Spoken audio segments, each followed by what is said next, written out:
Hi, welcome back to the channel again. Thanks to the extra subscribers that I've got and all the extra views. I hope you're finding it informative. A little bit of a different location now. We're in the garage. As you can see, there's a Honda CRF 250 beside me. That's from my green lane bike, which I haven't actually been green laning on. Been around the fields, around the farm here, but not actually green laning on. I'm going to try and get out on it in the next couple of weeks. And I'll post a video clip up. I'm only going to do a little one, just like I've done with the Ducati, which incidentally is looking a bit worse for wear after this week. I did post a short, but I'll come to details about that at a later date. So we're following on from CBT Element A, equipment and clothing. So we've covered the helmets, covered the gloves, and now we're going on to the trousers and jacket. So what we want to look at protecting is the sticky out bones, which is the shoulders, elbows, back, hips and knees. Right, what tends to happen? Most people will wear textile or leather. Okay, now it's entirely up to you what you want to wear.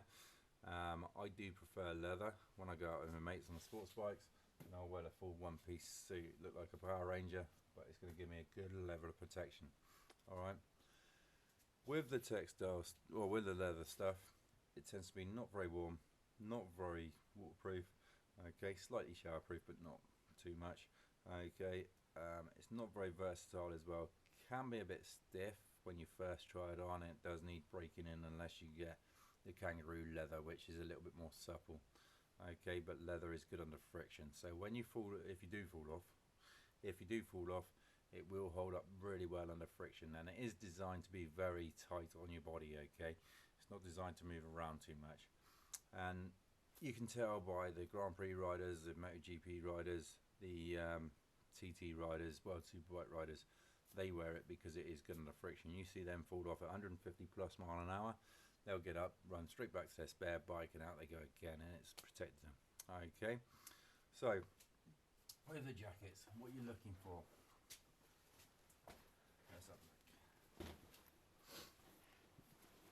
So like I say, leather or textile, it's entirely up to you what you want to go for. Obviously it's down to personal choice. I prefer leather because I just feel that it holds me together better. If I do want to be protected from the elements, and I'll wear extra layers on top of the jacket, okay, like a waterproof jacket, a double layer waterproof jacket, so that'll keep me warmer and also keep me dry. So these jackets, most of them do come with a removable lining, okay, so you've got an inner lining in here, which is fairly straightforward to take out. You just undo that zip there, okay, pull that out. You've got two sort of fastenings on the cuff here, down on the cuff, and just pop them out and the whole lot just comes straight out, okay, same with the other side. Alright, again, most jackets come with removable armour, so if you want to upgrade the armour you can. Okay, most of these jackets nowadays do come with CE approved armour, so make sure if you do buy a jacket it's got the approved armour. This one's got what's known as a 3DO armour, okay, most of you have probably seen this on your mobile phone, okay, and with a 3DO armour, it's quite supple, it moves around quite well. If you have an accident, under impact it goes completely solid and then goes back to being supple again, okay. Now with the removable lining, I've taken that out, I put it straight back in, just sits straight in there and zips straight up, okay. Same with the linings, okay, so with the linings, zip them all back in. It's only a 5-minute job, doesn't take long at all. And in the summer months you can take that lining out, okay. Some of these jackets do come with little pockets on the back where you can take the lining out and put it in the back, and then if you do get caught out in the summer and it's a bit chilly in the evening, you've got the back of the lining there with you. Alright, with these jackets, what you do tend to find with most of them, not all of them, but most of them, is the zip on the bottom here, okay. Now the zip on the bottom there, a lot of people don't know what that is, but that's actually the zip to your trousers. Alright, so that zips into your trousers. Now this is a Furigan jacket. I do quite biased to Furigan, I've used it for years. I've fallen off with it, tested it, tried and tested it, it has been good, it lasts a long time. I'm not telling you to go for Furigan, go for whatever fits you the best, but I just find that Furigan fits me the best. So with these zips on here, they do zip to your trousers. What I do tend to do is normally I'll wear leather trousers sort of mid-season time in this spring or the autumn or fall if you're from America. I'll wear a textile jacket and a leather trousers, so they are interchangeable. Okay, you don't have to buy a Furigan jacket and a different manufacturer or the same manufacturer of trousers. It can be two different manufacturers, but most of these zips and jackets and that do, or the jackets and trousers do, you can make a combo with them. So that's your leather jacket. Okay, as you can see, there's no adjustment straps or anything like that on them. There is one down here, but it doesn't really do a great deal. All right, we'll come on to the textile jacket now.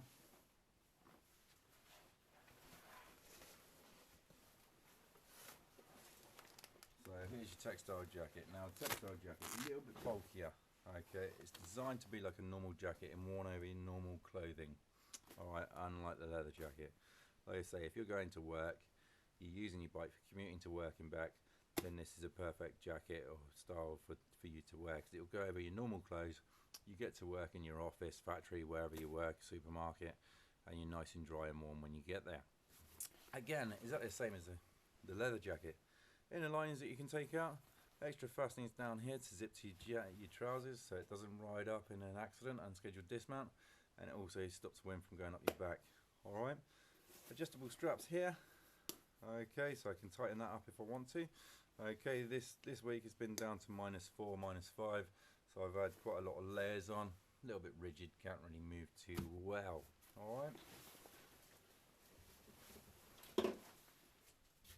Then we come on to the trousers. Okay, so same with the leather trousers. Leather trousers are exactly the same as its leather jacket. Got the extra layer, extra armour on the hips, extra armour on the knees here. Okay, it's got the fastening for the zip for the jacket to go down here.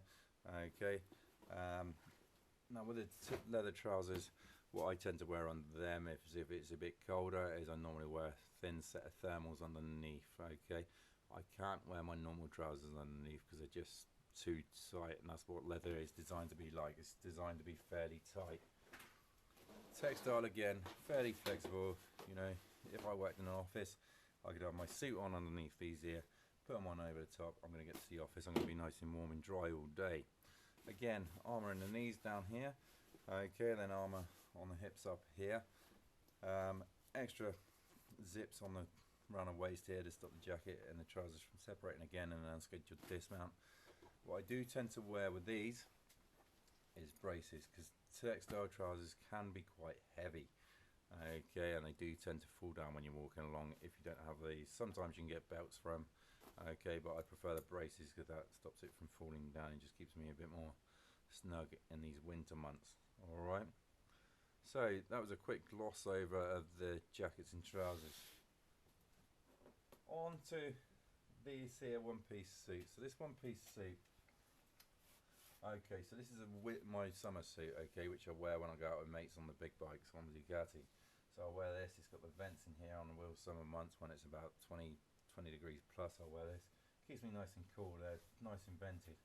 This one does not come with a back protector. I've actually taken a back protector off, but what I will wear instead is this Knox back protector. Okay, so this back protector here comes right down to your coccyx, and then on the front here it's got extra padding on here to protect your ribs. The reason I wear this is because I have broken my ribs by falling off a bike a few years back. Alright, so I'll put that back in there, do that up. There's your leather and textile. Then we have plan C. Okay, so the next option is what I'm wearing right now. So this looks like a standard hoodie, but it is actually a motorcycle hoodie. They are Kevlar hoodies. Alright, now I have taken the armour out of this jacket purely because I only wear it for winter months. It's just a thicker material, and it's going to go over my textile jacket, which I wear this time of year. Thicker material, and it's going to keep me nice and warm. Onto the trousers, onto the jeans. The jeans again, they're Kevlar jeans. Okay, so it's a strong material. It's designed not to tear. I know they do look like they've been down the road a few times, but that's the design of them. Okay, but yeah, it can be pretty casual riding bikes. I mean, this is all CE approved armor, which is normally in this stuff, but like I say, I've taken it out because I just prefer wearing this too much armour. I'll have armour on this and armour on that. It's just going to be way too bulky. So I take the armour out of this and just wear it as a normal hoodie, and the jeans as a normal jeans. Then when I get the bike ready, I'll get all my kit on over the top of all this. Alright. So if you have any questions, just give us a shout down the bottom on the comments. Okay, hopefully I've helped you out for your CBT when you turn up for that.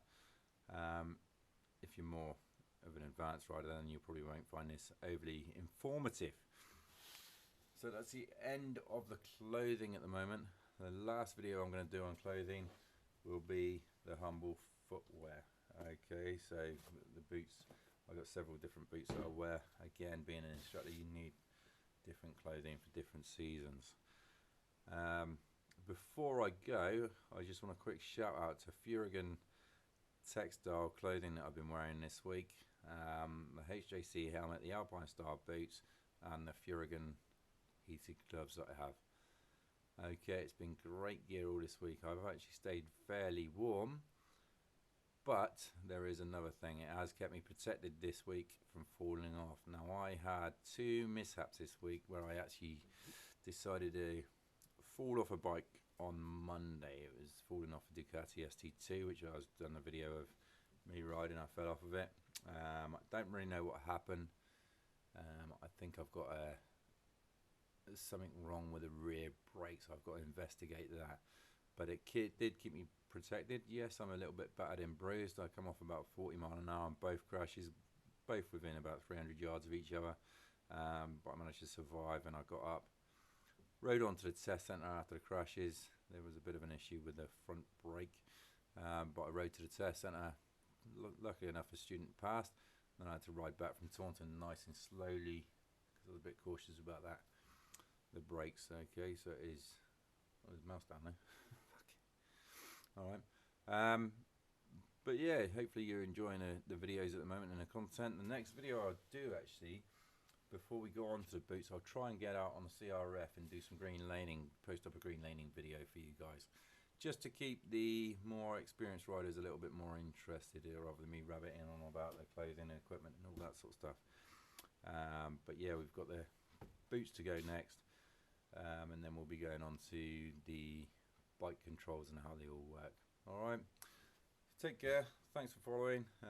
Click the subscribe button if that's what you got to say you do. I don't know how this works. Hopefully I'll get the cameras and everything sorted. I'm only using a ghost drift camera at the moment, with some sort of bodge here.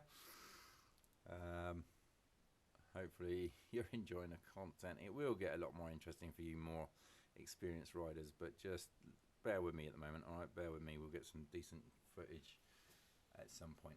Alright, right, cheers then.